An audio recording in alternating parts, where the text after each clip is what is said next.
Hi, everyone. Welcome to mid-March. Welcome to spring. Officially today, the first day of spring. In the United States, a lot of good weather coming across, but actually today's the first day where the middle of the country is looking at severe weather outbreaks for the spring. So we're making a quick evolution from wintertime to springtime. Today, I'm here in the Bay at North Collier Fire Rescue and Control District. That's in Naples, Florida, one of my homes, and a place where we have great service available out in the communities every day. We have been very busy for our winter. We have a lot of spring visitors now.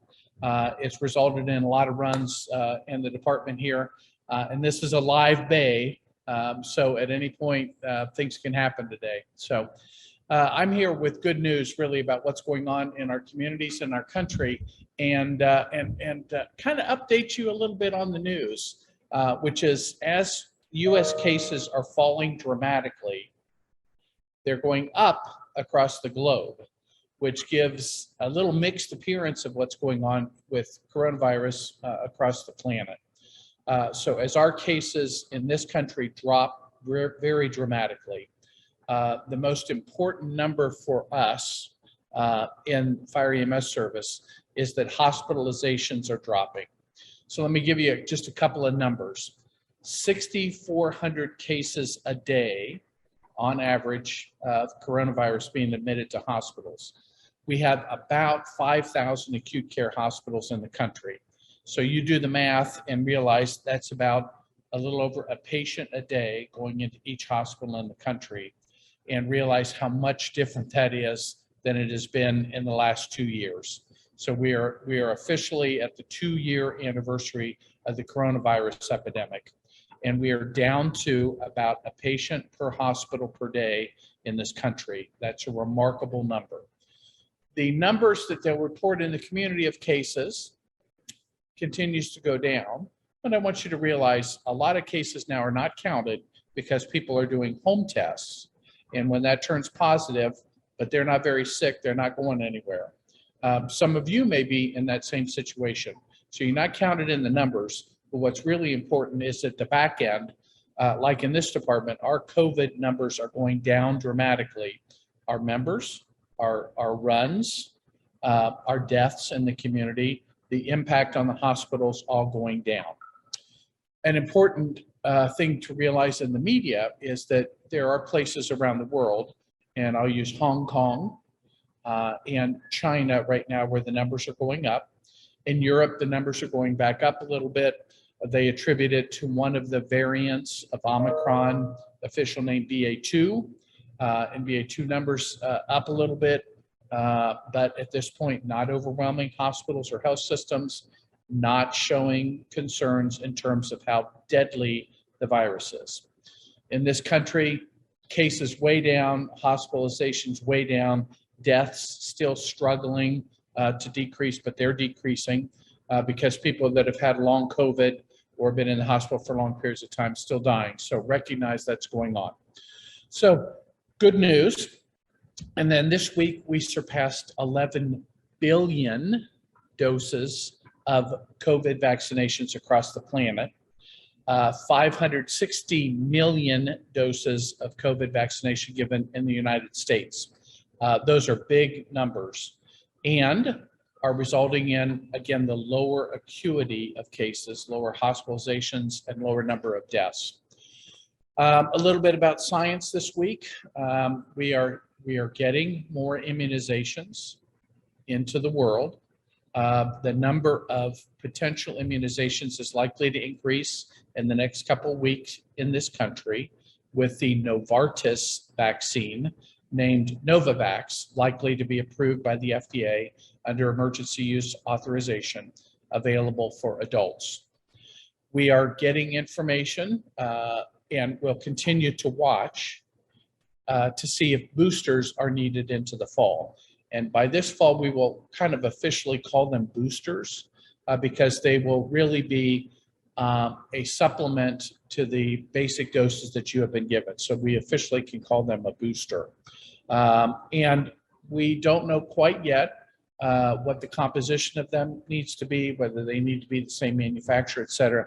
So that is still information to come. One other really important piece of information came out this week is officially ivermectin did not serve as any kind of beneficial treatment to people who had COVID or thought they had COVID. It did not result in fewer cases. It did not result in fewer hospitalizations, fewer deaths, or any of the positive outcomes that you'd want for a relatively serious medicine with side effects that we really were not sure whether it works. So the official science said it doesn't work. So now we're into springtime. So what specifically are we going to be doing in Fire EMS across the coming weeks to make sure that we are doing the things that our community needs us to do? Number one, we are going to look at our policies. And in this department, we've had policies in place about use of PPE, use of treatments, in some cases, not use of treatments to be available to the community when they have emergencies. We are reducing our use of PPE to appropriate patients who may be ill and give us an illness or give us something that we would somehow spread here at the fire station or in our homes. So we have been using PPE, and we know there's a cost to that. We know it's inconvenient, uncomfortable. We know it separates us from the patients. We're reducing the use of that to the appropriate patients. We're watching for outbreaks that may indicate COVID or another infectious disease is occurring. And again, we don't want anything right now. In our communities, in our schools, in our homes, we are seeing more illnesses very clearly, stuff that we didn't have the last 2 years, GI bugs, skin bugs, other respiratory bugs are going to increase a little bit as we decrease our personal use of PPE and we get back into contact with people around us. We shouldn't be surprised. I don't want you to be surprised by that. And again, we still use gloves on every encounter where we're going to come across blood. We've been doing that for 40 years now, and that's not going to change. And we will apply respiratory PPE in situations where it is needed. When we get back to the station, we'll clean ourselves up. We'll take our gloves and stuff off at the appropriate time and make sure, again, we don't carry any personal bugs. Next thing, we'll be looking at our treatment policies and things for the last 2 years that we have noted are dangerous, like giving somebody with a respiratory infection a nebulizer treatment, and had not been doing that. We're going to be doing nebulizer treatments again. And we'll still stay upwind from people. We will still expect them to cough. And when they cough, we don't want them coughing at us in case there are respiratory bugs of some kind in there. As we head into springtime, we clearly are going to see asthma patients. And a little side note for the week is about how allergies are increasing in the community.